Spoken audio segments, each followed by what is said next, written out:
What's up everyone? Alex here. Last month, the demo for Dragon Quest Monsters: The Dark Prince came out on the Switch. And if you're thinking to yourself, dang, there's been a ton of Dragon Quest side games being released on the Switch. Well, we're both thinking the same thing.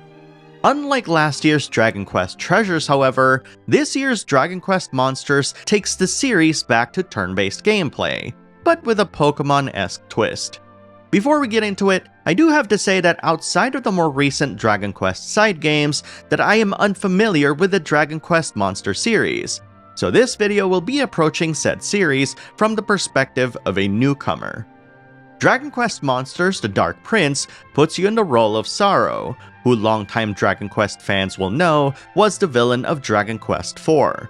The events of the Dark Prince are set years before the goings-on in Dragon Quest IV, and chronicles Sorrow's chance encounter with his love, Rose. But that's not all, as Sorrow is unable to defeat monsters thanks to a terrible curse, which he then turns around and learns ways to tame said monsters, and use them to defeat other monsters he couldn't defeat before. What a weird roundabout way of doing things. This mechanic lives at the heart of Dragon Quest Monsters: The Dark Prince, and is actually super easy to understand. Occasionally, you'll get monsters to join you after defeating them in combat. However, you can also scout and have a chance to recruit them based on the combined stats of your current monster party. You're able to command 4 monsters during battle and swap them out with 4 other reserved monsters that you can bring along with you. And all 8 monsters receive experience points when battles conclude. Pretty cool, right? Battles are your typical Dragon Quest fare. You can either set each of your monsters' individual commands, or use tactics to have them automatically adjust their actions on the fly. There are distinct advantages to using either individual commands and tactics. For example, using individual commands can let you focus your entire party's attack onto one enemy. Using tactics, on the other hand, can allow monsters to change their command from attack to heal in the middle of their turn, should any of your current party members get their health below a certain amount. From time to time, your monsters will also get points to use to upgrade one of 2 different skill tracks. Allocating a specific number of points into one or both will unlock either new abilities or stat ups to use. Again, super easy to pick up and understand. What's really cool about Dragon Quest Monsters: The Dark Prince, however, is its use of seasons, which sits on top of a day and night cycle. The demo actually goes through all 4, showing you what can happen in each. Spring will blossom flowers that you can use as rafts to get to distant places, while summer will often grow vines you can use to get to higher places.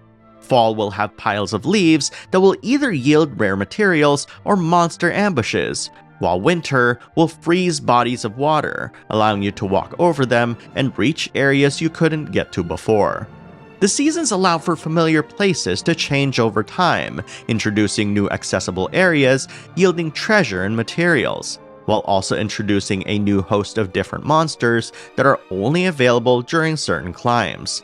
But you might ask, alright Alex, thanks for the skinny on the gameplay, but how did everything feel to you?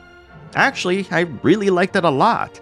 While I'll always be a sucker for the seeming simplicity of Dragon Quest games, Dragon Quest Monsters: The Dark Prince introduces enough interesting systems that distinguishes itself from the mainline games, while also legitimately creating something fun and pretty chill to play. The jury's still out on whether I'll get sick of the environments, but as of right now, I really like how the different seasons introduce new enemies and accessible locations, allowing my imagination to run wild and think of different solutions to these exploration challenges. I just also love the monsters in Dragon Quest, and their punny names. I also admittedly have a weakness for Dragon Quest side games that use elements of the mainline series to create new stories, with the Dark Prince's obvious connections with Dragon Quest IV. And it's actually made me curious about playing said game since I missed playing it growing up. Much like Treasures last year, Dragon Quest Monsters: The Dark Prince is releasing this December on the 1st only on the Nintendo Switch. As I mentioned, there's a demo out right now that you can download, and I highly recommend giving it a shot if you are a Dragon Quest fan chomping at the bit for a brand new turn-based game in the series. And if you actually played the demo already, please share your experience in the comments below. And if you played any of the previous Dragon Quest Monster games, share your experiences with those games in the comments as well. Thank you very much for watching, and I'll see you in the next video.